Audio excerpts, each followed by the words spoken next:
Hi everybody, this is Mrs. Ellsworth, and today we're going to go and talk about problem-solving strategies.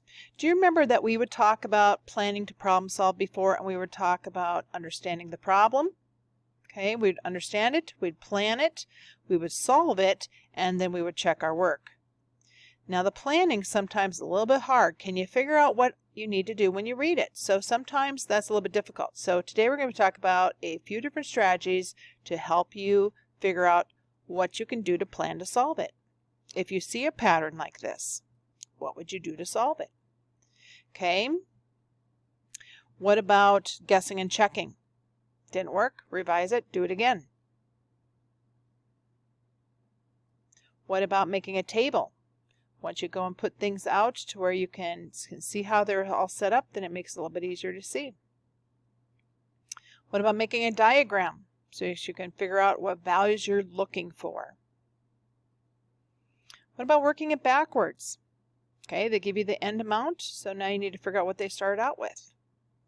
Those are different problem-solving strategies that you can use for your understand, plan, solve, and check your work. So that we're talking about that planning, using these ideas, thinking like, well, gee, if you're having difficulty figuring out how to solve on some of the problems that we're going to do tomorrow in class, then you can think like, well, gee, these are 4 different types of ways that Mrs. Ellsworth told me that I can look to solve problems. Okay, well, let's get started. Okay, so looking for a pattern, this is problem number 1 on your homework that we'll do in class tomorrow. The figures below are made up of toothpicks. Make a table that relates to the perimeter to the figure number. Then find the perimeter of the 12th figure. So I've started up a table here, okay, where a figure number is, here's first figure, second, third. They were pretty nice on this. They even labeled them as how much the perimeter was by how many numbers of toothpicks that you had. Okay, so there's our figures, and I'm leaving a blank one here, and then we've got to figure out 12. Okay, you could put a whole bunch of blank ones. In fact, you could go ahead and have this go all the way out to 12 numbers so that you just kept on going by the pattern. Or you could figure out something else here, and I'll show you that. Okay, so the first one has got a perimeter of 6. Okay, the second one's got a perimeter of 8. Okay, the third one has got a perimeter of 10. Okay, and then I thought that doesn't, I see that these go up by 2 each time. This one goes up by 1 each time, but I just wanted to get a clear pattern on this. I went with one more, and I know that separates these two, but the question is, now that you've looked at this, instead of drawing out a table to 12 total blocks, what could you do? You could figure out, well, what did I do to get this number? What did I do to get that number? Okay, hopefully you can figure out something that's exactly the same. Do I multiply it by 2? Do I add 5? That doesn't work. Do I multiply this by 6? Do I multiply that by 6? No. Did I add 5? Did I add 6? No. So those don't work. So what's going to happen is you're going to have more than one operation. Okay, and so can I multiply it by 2? If I multiply it by 2, that's 2. What did I add to it? So start with really simple numbers, especially at the beginning of a math unit or a math lesson or even a math year. Okay, start with some nice simple numbers. So what you'll find is that you had to multiply this number up here by 2. So I get 2, and then I have to add 4. Multiply this number by 2, and I get 4, and I add 4 more. I add 4 more. Multiply this number by 2, I get 6, and I have to add 4 more. Multiply this number by 2, I get 8, and I have to add 4 more.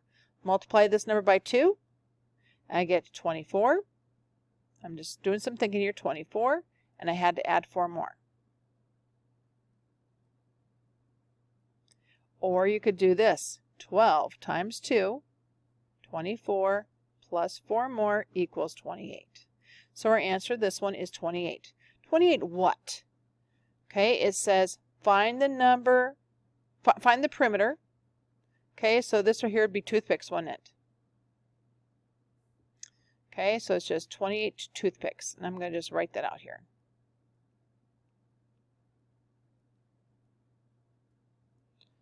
Okay.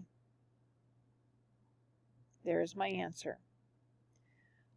I hope that in your notes you wrote down all of this. You don't need to write down the problem, of course, but you should write down the table, even if it's really simple. Okay, 1, 6, 2, 8. Okay, write yourself down some notes. When you get to these problems, then you think, how did we do this? Don't forget to write down your function too when you're doing your notes. Make your notes complete enough so that when you look and you can't figure out how to solve a problem, that you can look back, what did we do, and follow that. Okay, I'm going to move on to the next one. Oh, okay, guess and check. The product of two consecutive non-negative odd integers. Two consecutive non-negative, well, that means integers like a -4 or 5, okay? Odd integers. So if I did two consecutive odd integers, that'd be 3 times 5, and then that would give me 15. Okay, so I'm making a simpler statement here so we understand what's going on so we can guess and check it. So I took two numbers, multiplied them, and I got that. We need to figure out what two odd numbers are. Again, they're odd. Okay, we need to figure out what two odd numbers are to get 783. So I'm still planning here. Okay, so what could I do to get this? Well, there is a simpler method to this. When you have two consecutive odd numbers or even numbers, you can also look at something else too. You can look at square roots to get an idea what they are. Now, the square root with some perfect squares, well, like if you would do 4 squared. And now I'm just using this 15 for example. 4 squared. That's 4 times 4 equals 16. So what we can do is that we can take the square root of 16. Now this is still just, there's also another strategy from when I was a kid. It was called KISS. Keep it simple. And I didn't like the other S word that they used. Anyway, so I'm using a simple example so I can come up with something for my 783 here. So I would take the square root of 16 and I would get 4. Okay, well, square roots are kind of hard too. So so I'm going to estimate here. So so I know that some perfect squares would be like 30. Okay, so 30 squared is 900. Well, that's way too big. How about 29 squared?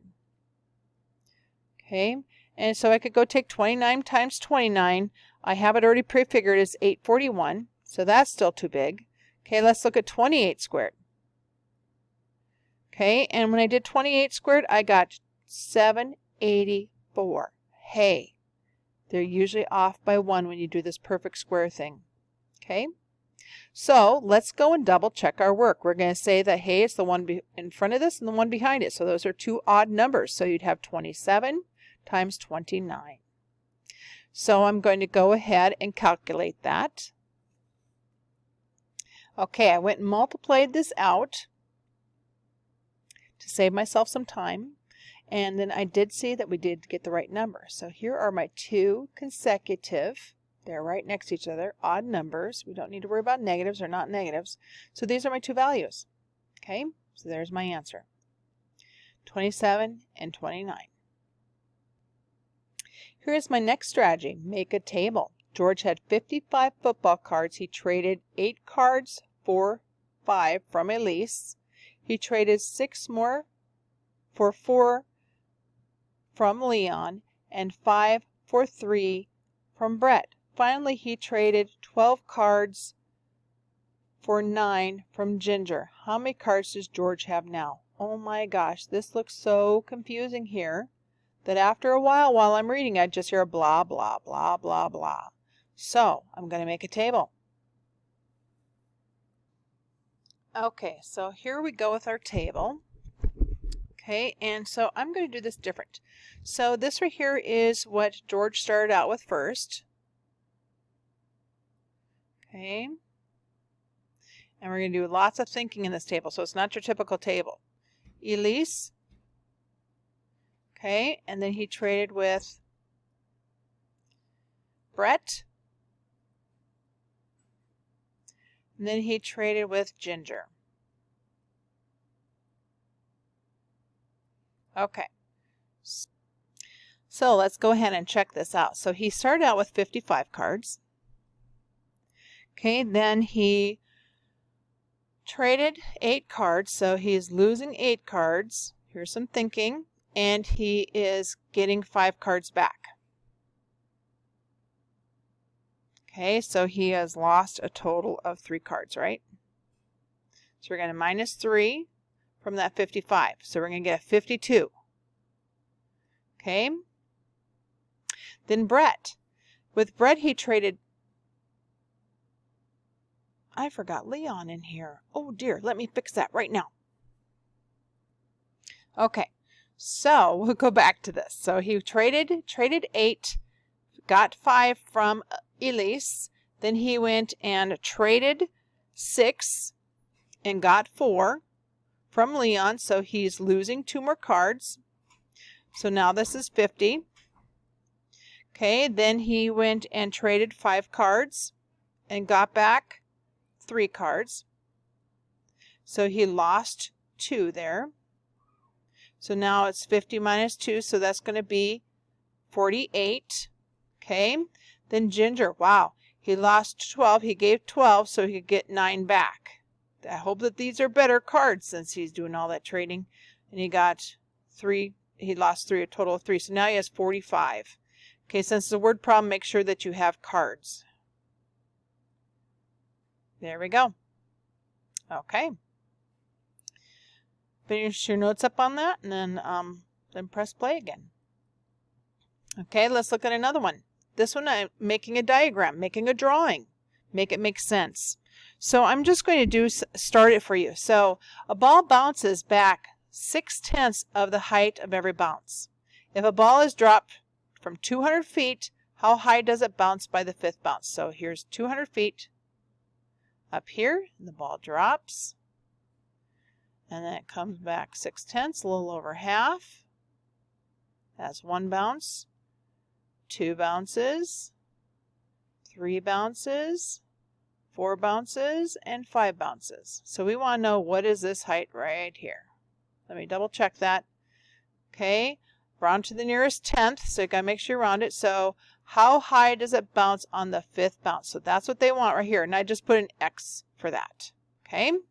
So 6/10 of 200. So what you do is that you take 200 times 0.6 and you're going to get 120.